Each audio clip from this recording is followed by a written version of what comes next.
আমাদের মোবাইলের মধ্যে থাকা ফটো ভিডিও যদি কোনো কারণবশত ডিলিট হয়ে যায় বা আমাদের এই মোবাইলটা যদি কোনো কারণবশত যদি হারিয়ে যায়, তাহলে কিন্তু মোবাইলের সাথে সাথে মোবাইলে থাকা ফটো ভিডিও সমস্ত কিছু কিন্তু আমরা হারিয়ে ফেলি। এখন থেকে কিন্তু আপনাদের মোবাইল হারিয়ে গেলে বা আপনাদের মোবাইলে থাকা ফটো ভিডিও যদি পার্মানেন্টলি ডিলিট হয়ে যায়, তার সত্ত্বেও কিন্তু আপনারা কিন্তু আপনাদের মোবাইলে থাকা ফটো ভিডিও সমস্ত কিছু কিন্তু ফিরিয়ে আনতে পারবেন। তো কিভাবে এটা করবেন চলুন তা দেখে নেওয়া যাক।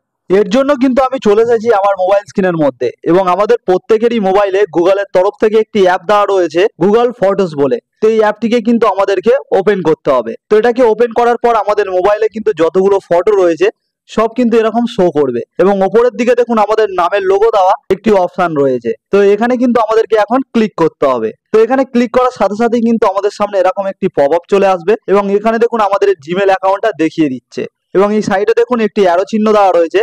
এখানে যদি আমরা ক্লিক করি তো আমাদের মোবাইলে যতগুলো কিন্তু জিমেল অ্যাকাউন্ট রয়েছে সব কিন্তু এখানে শো করবে, এবং তার মধ্যে দিয়ে আপনি যেই জিমেলটার মধ্যে আপনার সব ফটো ব্যাকআপ দিতে চান সেটাকে সিলেক্ট করে নেবেন। তো আমার এইটাই সিলেক্ট করা থাকবে। এরপরে কিন্তু একটু স্ক্রল করে নিচের দিকে চলে আসতে হবে, এবং এখানে দেখুন একটি অপশন রয়েছে ফটো সেটিংস বলে। তো এখানে কিন্তু আমাদেরকে ক্লিক করতে হবে। এখানে ক্লিক করার সাথে সাথে কিন্তু এরকম সব অপশন চলে আসবে, এবং প্রথমে দেখুন একটি অপশন রয়েছে ব্যাকআপ বলে। তো এখানে কিন্তু আমাদেরকে ক্লিক করতে হবে। তো এখানে ক্লিক করার পর এই ব্যাকআপ অপশনটা কিন্তু দেখুন আমাদের বন্ধ রয়েছে। তো এটাকে জাস্ট কিন্তু অন করে দিতে হবে, এবং এটাকে অন করার সাথে সাথে কিন্তু আমাদের মোবাইলে থাকা জিমেল অ্যাকাউন্ট গুলো কিন্তু এখানে শো করবে। তো আপনারা কিন্তু যেই জিমেলটার মধ্যে আপনাদের ফটো ভিডিও ব্যাকআপ রাখতে চান সেটাকে সিলেক্ট করে নেবেন। এখানে কিন্তু আমার জিমেলটা সিলেক্ট করা হয়ে গেছে, এবং এখানে দেখুন রয়েছে 15 জিবি পর্যন্ত কিন্তু আপনারা ফ্রিতে ভিডিও ফটো এগুলোকে কিন্তু ব্যাকআপ রাখতে পারবেন। এর বেশি হলে কিন্তু তখন কিন্তু আপনাদেরকে স্টোরেজটা কিনতে হবে। এরপর স্ক্রল করে কিন্তু আবারও একটু নিচের দিকে আসবো। তো এখানে দেখুন তিনটে অপশন রয়েছে backup quality, mobile data use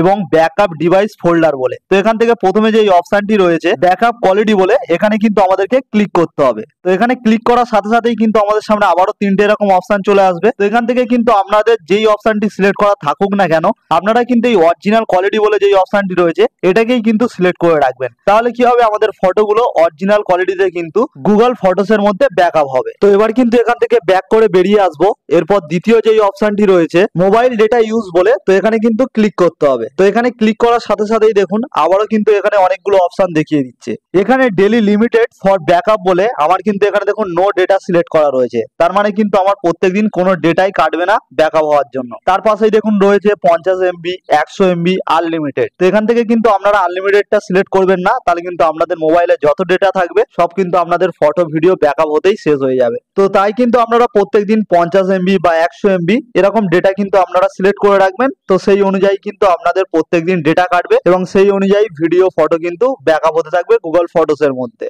তো আপনারা যত এমবি চান সেটাকে কিন্তু এখান থেকে সিলেক্ট করে নেবেন। তো এবার কিন্তু এখান থেকে ব্যাক করে দিলাম। ব্যাক করার পর নিচের দিকে লাস্ট যেই অপশনটি রয়েছে এটা কিন্তু সব থেকে important option backup device folder বলে। তো এখানে কিন্তু আমাদেরকে ক্লিক করতে হবে। তো এখানে ক্লিক করার সাথে সাথেই কিন্তু আমাদের মোবাইলের মধ্যে যতগুলো ফোল্ডার রয়েছে সব কিন্তু এখানে দেখিয়ে দেবে। তো আপনারা কিন্তু যেই ফোল্ডার গুলোকে চান ব্যাকআপ করার জন্য সেগুলোকে কিন্তু আপনারা একটা একটা করে এইভাবে সিলেক্ট করতে পারেন, বা একসাথে উপরের দিকে যেই অপশনটি রয়েছে ব্যাকআপ অল ডিভাইস ফোল্ডার বলে এটাকে যদি আপনারা অন করে দেন তাহলে কিন্তু আপনাদের সব ফোল্ডারের ফটো ভিডিও কিন্তু ব্যাকআপ হতে থাকবে গুগল ফটোস এর মধ্যে। তো এইভাবে যদি আপনারা আপনাদের গুগল ফটোস এর মধ্যে ফটোগুলোকে যদি ব্যাকআপ করে রাখেন, তাহলে কিন্তু আপনাদের ফটো যদি মোবাইল থেকে ডিলিট হয়ে যায় বা আপনাদের মোবাইলটা যদি হারিয়ে যায়, তার সত্ত্বেও কিন্তু আপনারা আপনাদের মোবাইলের ফটো ভিডিও সমস্ত কিছু কিন্তু আপনারা ফিরে পাবেন। তো কেমন লাগলো আজকের ভিডিওটি যদি হেল্পফুল হয় অবশ্যই একটি লাইক করে দেবেন, আর এরকম ভিডিও পেতে আমার চ্যানেলটিকে সাবস্ক্রাইব করে রাখবেন।